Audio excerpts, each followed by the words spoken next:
La hora de Maquiavelo.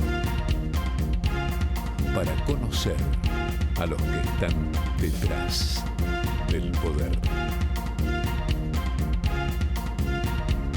La hora de Maquiavelo.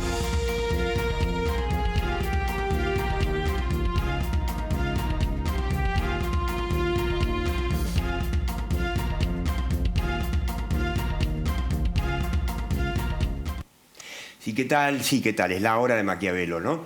Quería, para empezar, 3 apuntes. El primero es, le vamos a pedir a Iván, ahí una imagen, lo que vas a ver es el diario, ahí está, el último diario alemán, que se llamaba diario, era semanario, para la comunidad alemana, para los que hablan alemán, bueno, cerró, como tantos diarios de papel en el mundo, y no va a continuar en formato digital. ¿Por qué te menciono esto? Que es algo que le importaba a muy pocos en Argentina que leen en alemán.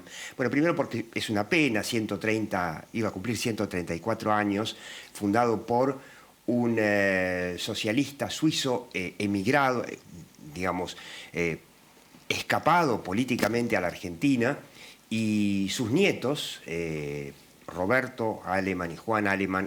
Roberto murió hace pocos años, lo continuaron. Los dos eran economistas. Roberto era doctor en leyes, Juan Alemann economista. Los dos fueron funcionarios. Los dos tenían una enorme experiencia del manejo de la economía desde el gobierno, Juan particularmente, y hasta el último día, obviamente tiene 95 años, con gran lucidez hacía probablemente el mejor análisis económico de la Argentina en décadas. Por eso, felicitaciones a Juan Alemann y a su familia, que lo pudo seguir durante todo este tiempo, y recomendación a la política. Por supuesto que no a Alberto Fernández, a quien ya a esta altura no se le puede recomendar nada. Pero a quien venga, que lo llame, que lo escuche. Nadie tiene un conocimiento de la economía argentina y del funcionamiento del Estado y del desastre que es el Estado argentino como Juan Alemann. Bien, este es el tercer programa del año y primer programa con un mea culpa, con un pedido de disculpas. Quiero que lo escuches a Carlos Fara, repaso del programa pasado. ¿Esta elección realmente va a ser diferente o vos crees que los políticos van a hacer lo que en inglés se llama business as usual? Es más probable, digamos, que hagan, yo te diría, como lo usual, porque tampoco es tan sencillo encontrar la solución al contexto, digamos, que se enfrenta, ¿no? Digo, para ser justos, ¿no? Bueno, disculpas, perdón. Si te dije que estaban los políticos redactando un nuevo manual de comunicación política, bueno, por lo menos falta todavía, pero por ahora me vengo equivocando, ¿no? Te habíamos dicho que, bueno, está tan chiva la opinión pública con la política, fíjate vos el fenómeno Milei, que es un desafío muy grande. 75% de los argentinos tiene mala imagen de los políticos. Después por ahí hay alguno que mejora un poquito individualmente, pero la política, la gente no los puede ni oler. Quiero que veas uno de los tantos ejemplos que vimos esta semana, a ver si lo tiene Iván por ahí. Ahí lo tenemos, a Horacio Rodríguez Larreta, Gerardo Morales, Martín Lustó y el Colo Santilli haciendo una foto de, creo que esto no sé dónde fue, en algún lugar en la costa, imitación de los Beatles. Acá están, el famoso álbum Abbey Road de los Beatles, uno de los primeros. Falta que, por ejemplo, volvamos a ver como en el 2021, no sé, María Eugenia Vidal haciendo para TikTok videos proponiéndote o contestando a la pregunta ¿cuál es su pizza favorita? A ver, yo ahora en unos minutos me voy a sentar con una TikToker, una de las más famosas de Argentina, Luli Hoffman. Le voy a preguntar, ¿cómo llega eso a los chicos? Chicos que están pensando, 70% de la población argentina está pensando en emigrar. Lo haría si le dieran la oportunidad. No es tan fácil. De los chicos, los jóvenes, es el 80% que ve que no tiene futuro en este país. ¿Qué hay para ellos por ahora? Cri-cri. Cri-cri. Bueno, entonces, vaya este pedido de disculpas y ahora sí te quiero que veas, a ver, Iván, ahí está. A ver, como todas las semanas te propongo que te metas en el portal de TN, si te interesan los temas de los que hablamos aquí. Reforma laboral. El nuevo asesor presidencial tocó el cable que le electrocutó a 3 presidentes. Acá lo tenemos, Antonio Aracre, que alguna vez estuvo en la obra de Maquiavelo hace mucho tiempo, con Alberto, ¿no? A todo esto, Alberto, si buscas hablando de marketing político, metete, vas a encontrar un video que dura como 3 minutos de Alberto Fernández, posta, esto posta a posta, que dice que su gobierno fue magnífico y que necesita 4 años más para hacerlo más magnífico. Bueno, insisto, esto de reescribir el manual por ahora no va, perdón. A ver, ¿qué te está diciendo este tema de Antonio Aracre? ¿Quién es? Es el ex CEO de Syngenta. Syngenta es, yo diría, la principal agroquímica argentina. Fue originalmente de capitales suizos, la compraron unos chinos. Y es un gigante mundial de la agroquímica muy importante en la Argentina. Él terminó de ser CEO a fin de año. Y quiere entrar en la política y lo toma Alberto Fernández para reemplazar a un tipo que se llamaba Leunda, que estuvo involucrado ahí en el tema del lago escondido. Su jefe de asesores lo tuvo que rajar. Entró Aracre, un economista, un tipo muy capacitado y un tipo que entiende las empresas.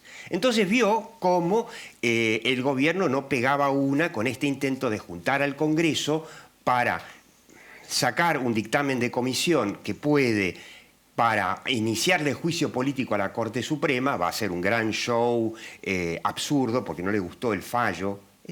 No le gustó el fallo que le devolvió a la ciudad parte de la plata que le manoteó Alberto en el 2020 para dárselo a su amigo Kicillof, que es un pésimo administrador, ¿no? Pero bueno, la Corte le falló en contra y como no le gustó el fallo, ¡bum!, juicio político. Después viene Alberto a levantar el dedito para decir, no, lo que pasa en Brasil es un grave golpe de Estado a la democracia. A ver, bueno, si querés hacerle juicio a la Corte porque no te gustó un fallo, macho. Bueno, lo llama Aracre y Aracre tiene una idea muy interesante, que es, bueno, buscar una coincidencia con la oposición, una coincidencia que podría ser, que seguro es una reforma laboral. Ya te explicamos tantas veces en la obra de Maquiavelo que cuando se pregunta ¿cuándo fue que se jodió Argentina? Bueno, fue el día en que Perón, hace 80 años, decidió incorporar o copiar para la Argentina la Carta del Lavoro, que fue esa ley laboral de Mussolini en la Italia fascista, 1927, y que es más o menos lo que rige hoy. En la época de Menem se flexibilizaron algunas cosas, sobre todo en la época de Menem se eliminó la industria del juicio, que por supuesto con los Kirchner volvió. ¿Qué es lo que entonces proponen las reformas laborales? Que hoy, ya te mostramos en la obra de Maquiavelo, hoy tiene el consenso de más del 60% de la opinión pública. Y explicando un poquito lo que no hizo hasta ahora ninguno, bueno, ese consenso podría llegar a mucho más. Por supuesto que se oponen los piqueteros, que perderían, o sea, si los planeros hoy se convierten en laburantes, pierden el negocio los piqueteros. Si en las provincias empieza a haber actividad privada, pierden el negocio muchos gobernadores que son únicos empleadores en su provincia. Son dueños del empleo y dueños del voto. Y también, por supuesto, los sindicalistas estatales, sobre todo, que vieron, bueno, crecer, ¿no? El Estado con los Kirchner se duplicó de 2 a 4 millones de personas. De eso, mostrala de nuevo, Iván, de eso habla esta nota, tratando de explicar por qué una reforma laboral es inevitable. Y la pregunta, nuevamente volviendo al tema del marketing electoral del que hablamos, de ese marketing demasiado tradicional, no hubiese sido en realidad, pues ya está, ya pasó, una buena idea que la oposición tomara la invitación de Aracre para empezar a debatir. No digo que se siente a votarle el juicio a la Corte Suprema, pero que aproveche la invitación de Aracre. Bueno, obviamente los kirchneristas le salieron, los sindicalistas, Moyano, le salieron con los tapones de punta, le saltaron a la yugular. Está lleno de, como decía Perón, ¿no? Como le decían a Perón en la Plaza de Mayo en los 70, ¿qué pasa, general, que está lleno de gorilas el gobierno nacional? Bueno, ahí va a incorporar, porque todavía no asumió formalmente, Aracre, un gorila, así que el tema no se toca. Una pena, una oportunidad perdida para la oposición de instalar un tema muy difícil. ¿Por qué se electrocutaron 3 presidentes antes? Bueno, Alfonsín, cuando asumió con una ley que se llamaba Ley Mucci, quiso quitarles poder a los sindicalistas, fracasó. Con ese fracaso tuvo, digamos, la impronta para todo el resto de su gobierno. De la Rúa, el gobierno cayó cuando intentó una reforma laboral muy inteligente para completar, para mejorar las reformas que ya había hecho Menem, y, bueno, salieron con una historia nunca aprobada de la ley Banelco, que iban a sobornar a los senadores. Renunció el vicepresidente, Carlos Chacho Álvarez, acto seguido cae de la Rúa. Y Macri, con todos esos antecedentes, intentó mal, sin comunicación, sin instalar el tema, tratando de hacerlo por debajo del radar con la CGT, por supuesto que no pudo. Y este gobierno, por supuesto que tampoco entiende el tema. Que el día en que en la Argentina se decidió que contratar, sobre todo para las pymes, sea costosísimo y riesgosísimo, ese día se jodió la Argentina. Si hicieran una reforma laboral, los 2 millones de planeros podrían, con cierta capacitación, pasar al mundo laboral. No se le quita derechos a nadie. Una reforma laboral no le quita derechos a ninguno de la élite de trabajadores en blanco en relación de dependencia registrados que hay hoy. El grueso de los laburantes están en la informalidad, están en negro. Y sin una reforma, una inclusión laboral, que es lo que proponía Aracre, esto no sale adelante. No se puede resolver ni el déficit fiscal, ni el gasto del Estado, ni la inflación. Es la piedra angular de todo gobierno. Por eso, qué pena que la oposición no aprovechó esa pelota picando para patear. Bancame, 20 segundos me voy a sentar con Luli Hoffman para preguntarle por qué los chicos de su edad se quieren ir. El pequeño Kissy gastó 500 palos en geles íntimos con la tuya contribuyente. Mirá qué pícaro que está Kissy, ¿eh? Forma parte del programa Haceme Tuyo, óleo sobre tela. Parece el nombre de un albergue transitorio bizarro. Qué poetas del amor francés, pero no tendría que ser Haceme Tuye. Se fue de onda y se descontrolaron. ¿Es un mensaje subliminal anticipando que el 23 va a ser duro? Toda la pelea por la coparticipación era para pagar esto. Tenemos que reconocerle la gentileza. 70 años en seco. Ahora sí, el impuestazo va a ser una sorpresa. Vos, Garpá, Arba te la hace más suave. Con tu factura recibí un pomito de regalo, porque el Estado te cuida, el Estado te lubrica. El oficialismo está lentamente transitando a la triple X.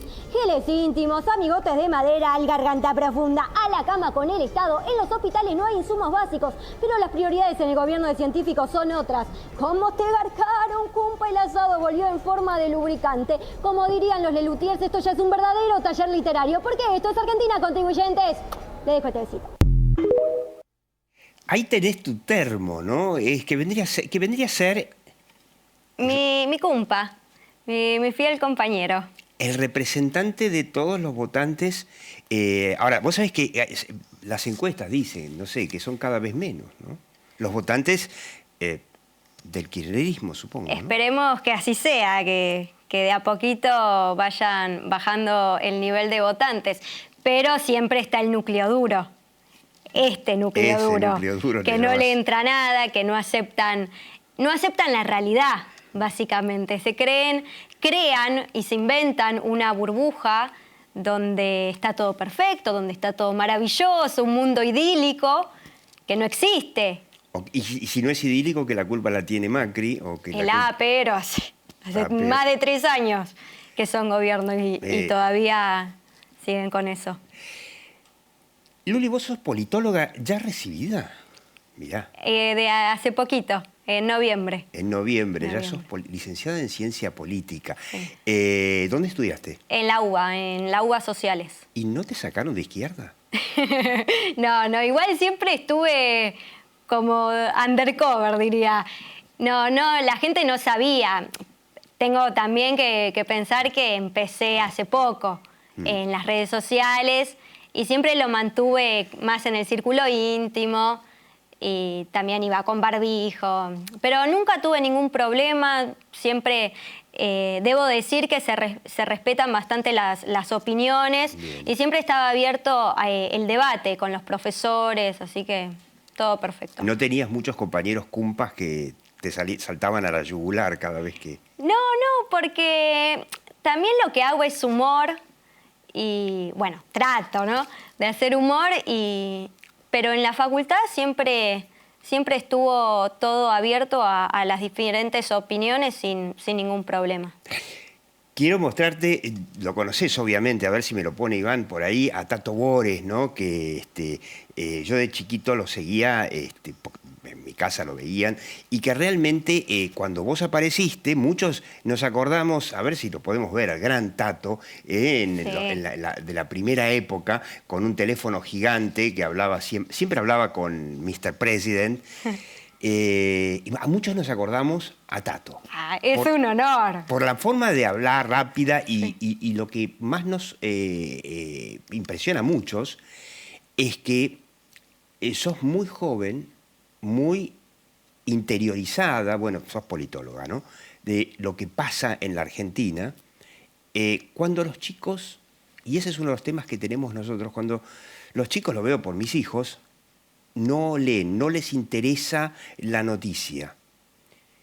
Yo creo que también son distintos tiempos. Hoy en día todo pasa más por las redes y capaz los jóvenes, si bien no van tanto a los medios tradicionales como la televisión, pero podés informarte por los portales periodísticos, por las redes. Pero incluso los portales tradicionales, porque Clarín tiene su portal, TN tiene su portal, La Nación, etc.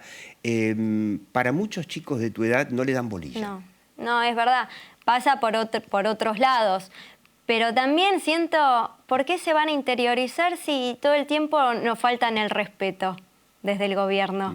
Que los jóvenes que buscan soluciones, propuestas para un futuro, y todo el tiempo es o el pasado, echarle la culpa a otro, excusas, o pasar ya, por ejemplo, en el campo de las campañas políticas, a la vergüenza ajena.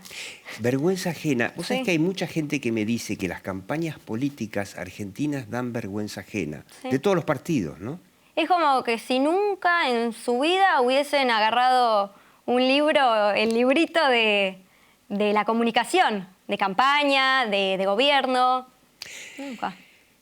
¿No sentís un poco, por lo menos yo lo siento a veces, que el político está muy por encima y no entiende cuando baja o no baja a tierra para entender que la gente está muy caliente con ellos en general? Después, es cierto, el kirchnerismo en las encuestas está dando mal, los compañeros de tu termo hoy están dando 25%, un Milei que está dando un 20% y un Juntos por el Cambio que depende de qué encuesta te está dando entre 30 y 35%. Quiere decir que hay intención de voto a alguien porque hay que votar. Pero cuando le preguntás a todos, ¿qué opinas de los políticos? 75% de bronca. Claro, no, un sentimiento negativo. Por lo que te decía, no dan soluciones. Viven en otra, como en otra galaxia, en otra fase donde no leen las preocupaciones de la gente. A un joven, por ejemplo, yendo a esto de las redes sociales, no le importa ver a un político haciendo el challenge de TikTok, respondiendo preguntas tontas. No ¿Podemos hacer replay de eso? No le interesa haciendo el challenge de TikTok. Sí. A los jóvenes que usan TikTok les interesa Quieren, escuchar. claro, quieren sentirse escuchados, pero al mismo tiempo que les den soluciones. Como decías antes, los jóvenes que se quieren ir, quieren escuchar en ese video que le den una propuesta, previsibilidad, seguridad, estabilidad. Por eso se van del país los jóvenes. Claro, esa es la gran pregunta. ¿Cómo se le da una alternativa que no sea Milei? ¿Cómo ves vos a tus amigos, tus compañeros, excompañeros, con respecto a Milei? Muchos lo ven como lo que otros políticos no hacen. Siendo totalmente objetiva, yo estuve viendo las redes, por ejemplo, de Spert y de Milei, que buscan explicar, por ejemplo, Milei cuando daba las clases de economía, Spert en sus redes te explica en un lenguaje que sea accesible, en un idioma que todos podamos entender sin irte a lo tan académico. Por ejemplo, qué es la inflación, cómo combatir la inflación y todos los problemas económicos crónicos que tenemos desde hace décadas y décadas. Entonces, por eso yo creo que una gran proporción de los jóvenes ven en Milei o en los que son más outsiders la respuesta. Ahora hay que ver cómo se implementa, porque también pintan un mundo, soluciones como excelentes, idílicas. Claro, la pregunta es, aplican? se plantean que, por ejemplo, yo por lo que vengo leyendo, ahora en febrero, 12 de febrero, hay PASO en La Pampa que prácticamente inaugura el calendario electoral 23. La primera PASO, y por lo que yo veo, Milei no está presentando a nadie. O sea, el Avanza Libertad, o ¿cómo era? Uno se llama La Libertad Avanza. Avanza y Avanza, claro, Spert y... Marean, chicos, marean. No presenta candidatos, con lo cual la pregunta es, bueno, ¿cómo va a gobernar si llega a ganar la presidencial? Que podría, no creo, pero podría, ¿no? Ahora, estuvo acá Jaime Durán Barba hace muchos años y cuando asumió Macri yo le pregunté, bueno, ¿pero Macri va a explicar? Y la respuesta de Durán Barba era, a nadie le interesan escuchar planes económicos, a nadie. A todos nos interesa escuchar planes económicos. Bueno, Alberto no tiene un plan económico y él mismo lo dijo. Alberto no fue honesto en el sentido de que él de entrada dijo, a mí no me gustan los planes económicos. Así le fue, así le fue. Pero bueno, pero fue honesto por lo menos. Sí. Bueno, pero está mal, tendría que tener un plan económico.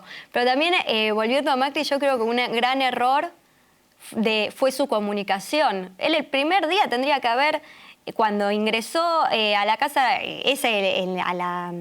por ejemplo, si no a las sesiones ordinarias, o el primer día.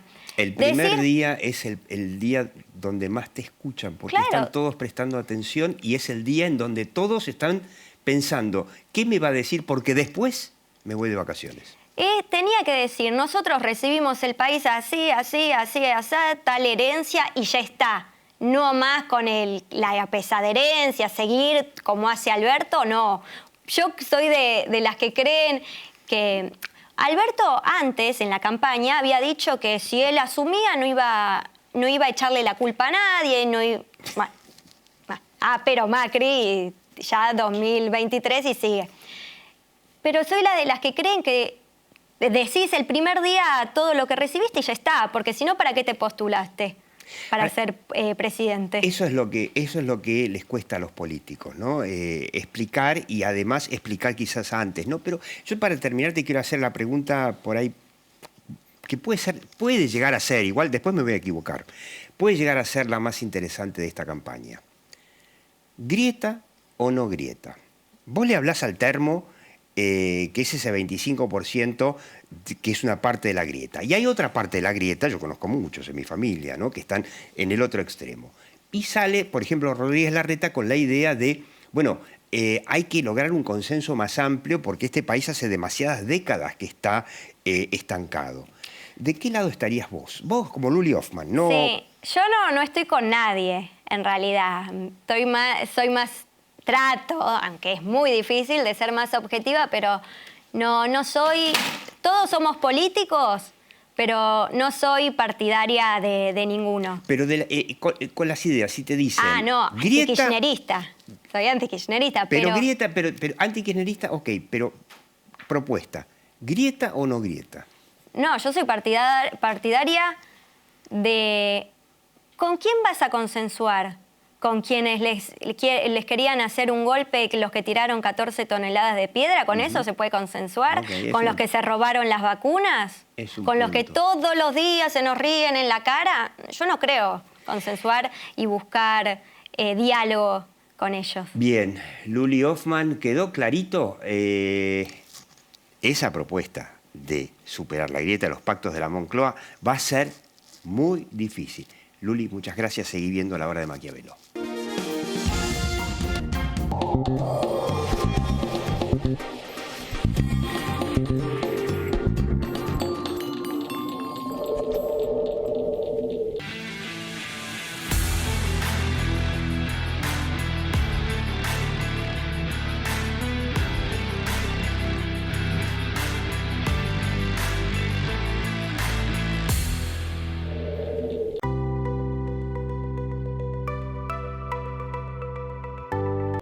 ProPymes cumple 20 años. Somos la generación del futuro de la industria y la energía. Trabajamos junto a nuestras pymes para mejorar la competitividad y proyectarnos al mundo. Somos ProPymes, el programa del Grupo Techint para el fortalecimiento de su cadena de valor. Me anoté en Codo a Codo porque quise hacer un cambio de carrera. Me abrió las puertas para conseguir becas, para poder trabajar. Tu sueño puede ser tu realidad. Juntos, sigamos transformando la educación. Buenos Aires Ciudad.